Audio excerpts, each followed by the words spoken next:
Hello class, welcome to our lesson today. We're going to use the ideas of slope and some things of that to kind of talk about a few things in what's known as functions. But before we get into some of that information, we need to make sure we understand what a function is and how they operate. The first thing to understand about a function is it's all about domain and range, or input and output. To be a function, for every input, there can only be one output. So you have to think of this like a machine or an assembly line. Whatever you put into the function machine, when you spit it out, it should be that answer. It shouldn't give you two options, because the idea of a function machine, you plug it in and it gets an answer and then it spits it out. So for every input, there should only be one output. You'll notice here I have an X and Y table. X is the inputs and Y is the outputs. Those other names for the inputs is also called the domain, and for the outputs is called the range. Now don't confuse the range idea with the highest minus lowest. This is another application of the word range. So domain is inputs, range is outputs. And if you look at this list, every input goes to only one output. So 4 would correspond to 16 for the Y value, etc. down the list.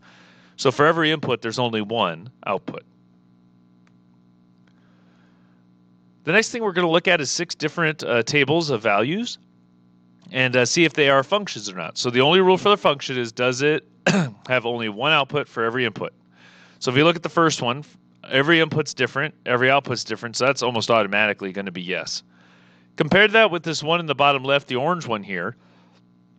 If you look at -2, when I plug in an input of -2, I should get 2. But if I plug in an input of -2, I also got 3 in this table, which means this cannot be a function, because for every input there should only be one output. Similar idea here for the red one. If I plug in -3, I get 2, but if I plug in -3 here, I get 4, so that would be not a function. This bottom one here in black in the middle bottom, notice here it has 5 twice, so don't just assume if there's multiple x's that are the same that it's no, because the output is the same. So really this is the same input-output twice, which is okay, because that should make sense. Every time I put an input in, I get the same output. And so 5, 11 is okay. Notice here on this top right one in green, it's okay that the Y values are the same. You can have different inputs go to the same output. That's okay in terms of function. It's just every input has to go to a different. It's only one output. In the bottom right here, this has all different inputs and all different outputs, so that one's good, similar to the first one in blue. But some of the key things would be like this green one. Okay, they can go to the same output. Sometimes the numbers occur to the same twice, like the bottom middle. But your goal is to figure out if it's an input-output relationship and if each input only goes to one output. Another way to show this is using a graph. So I'm using the blue chart from the previous slide, and all I did was graph the order of pairs. So 4, 6, I go to the right 4, up 6, -3, back 3, up 5, etc. And I graph the 4 points. In a visual representation, in order for a function to work, you have to pass what's known as the vertical line test. And so the vertical line test is basically you just go down and like scan as you go across. And if you ever see 2 points or 2 parts of a line kind of match up vertically, then it fails the vertical line test and it's not a function. This one passes, so if I go from left to right, it's okay, it's okay, it's okay, it's okay.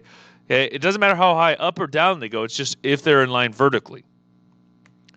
Compare that with the red line, or the red box, which we had said was not a function. And the reason it was not a function is because the -3, 2 here, and the -3, 4, there's an input that goes to 2 different outputs. Look as I do the vertical line test. I get to this point, -3, and there's 2 dots that are lined up vertically. And because of that, that means there were 2 outputs for the same input. And so because of that, we say it fails the vertical line test, which means it's not a function. So you can use the table to figure that out. You could use a graph to figure that out, to see if it passes or is not a function based on the vertical line test or the graphing aspects of it. The next question just says, is it a function? If it is a function, is it linear? So the easiest one to do is the circle here, because this fails the vertical line test. If you go across, there's lots of spots it fails. And so as soon as it fails the vertical line test, the answer is no, it's not a function. This middle one here is a function, because if you go from left to right, it only hits one spot the whole time. Is it linear is a secondary question. Linear functions make nice straight lines. So this one is linear because it makes a nice straight line. Compare that with this kind of curvy thing. This is actually a graph you'll learn later that deals with x to the third, but that's a story for a different time. Some people say this is not a function because they say, oh, this goes up and it's vertical. We'll realize it's still going slightly over, so even if it goes really far up quickly, it's still going over left or right, so it's not going to be considered a linear function, but it is in fact a function based upon the definition of every input has only one output. Okay, the last thing we're going to deal with in this lesson is just completing a function table in graphing. Your homework mainly talks about this idea, so I want to make sure we're clear about the expectations. First off, there's going to be three parts to this table. There's going to be an input, there's going to be an output, but in the middle there's a substitution category, and I want to be able to see that you've plugged the number in and then find the answer. Okay, so the rules for plugging numbers in. For your domain or your inputs, I want you to at least plug in one negative number, 0, and one positive number. The fourth number can be anything you want. So for me, I picked negative 1, 0, 1, and 2. Just four numbers that are close to 0. I picked a negative, I picked a positive, I picked 0. But then notice when I plug it in, it should look like this. Everyone's table should look basically the same as this as they're plugging in. So I'm going to just substitute the negative 1 in for the x. So y equals 3 times, instead of x, I'm going to plug in negative 1 and then minus 1. 3 times negative 1 is negative 3. Minus 1 is subtracting another 1, which is negative 4. Then I plug in 0. Y equals 3 times 0 plus minus 1. 3 times 0 is 0. Minus 1 is negative 1. And I just keep going down the list. 3 times 1 is 3. Minus 1 is 2. 3 times 2 is 6. Minus 1 is 5. Once I do all of that, now I should have four ordered pairs. So negative 1, negative 4. I go to the left 1, down 4. 0, negative 1. 0, down 1. To the right 1, up 2. To the right 2, up 5. And then after you graph the 4 points, you connect them as a line. Notice on the two ends I put arrows on them to show that they continue on forever because this is a linear function. One other side note that's kind of interesting about this is if you want to find the slope, you just pick two ordered pairs and find the slope going up 3 over 1, so the slope is 3. There is a correlation to this slope in the equation if you see a pattern as we kind of go through some of these questions. And this deals with how the equation of a line is set up. But everyone needs to be able to do this table idea, so pick some x values, some inputs, make sure one's negative, 0, and at least one positive. Substitute it, show that you're substituting, find the answer, then graph the ordered pairs and connect them to make a line. The next example is y equals negative 1/2 x plus 3. Now notice here, I still am picking one negative, one positive, and at least 0. But notice I didn't pick negative 1 this time, I picked negative 2. The reason I did that is I like to pick numbers that make quote-unquote nice answers. So 1/2 times 1 would give me a half. Not that a half is difficult, but it becomes a little bit easier if I can get some whole numbers as I'm plugging them in. So if this was 1/2, I'm going to plug in numbers that are multiples of 2 to get rid of the fraction. Let's say it was 1/3, I'd plug in multiples of 3 to get rid of the fraction. So when I substitute, y equals 1/2 times negative 2, that's negative 1, plus 3 is 2. Plug in 0, negative 1/2 times 0, this one's pretty easy because you get rid of all of that, and then plus 3 is 3. When I plug in 2, 1/2 times 2, and then plus 3, that would be 4. And then when I plug in 4, 1/2 of 4 is 2, plus 3 is 5.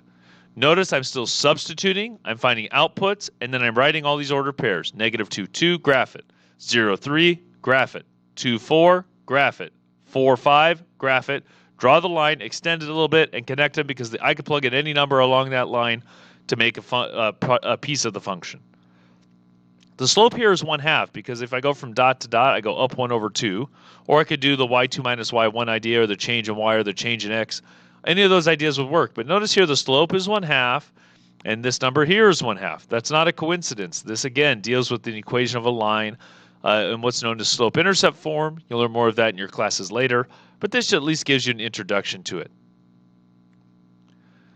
Okay, your homework here is a worksheet that just has a bunch of questions like these last two graphs. So you're just going to plug numbers in, substitute, and connect the dots.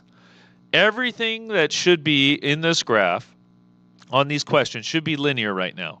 So it should be a nice pattern. So this is a good self-check for you. If you get like 3 dots in a row and all of a sudden it drops really big, or it goes up really fast, or it doesn't match up, You probably messed up your substitution, but you have to make sure you plug in a negative number, plug in a positive number, plug in 0, and then graph the order of pairs and then see what you get. There may be a graph or two that isn't big enough to house a number like, say, 13 or negative 11. You'll just have to estimate that kind of off your graph or go by twos or something. And that would also work to be able to find that situation. What we're looking for as teachers is, did you plug the numbers in? Did you show the substitution? Did you graph the order of pairs? Did you connect the dots? And did you make a line? Have a good day, everyone.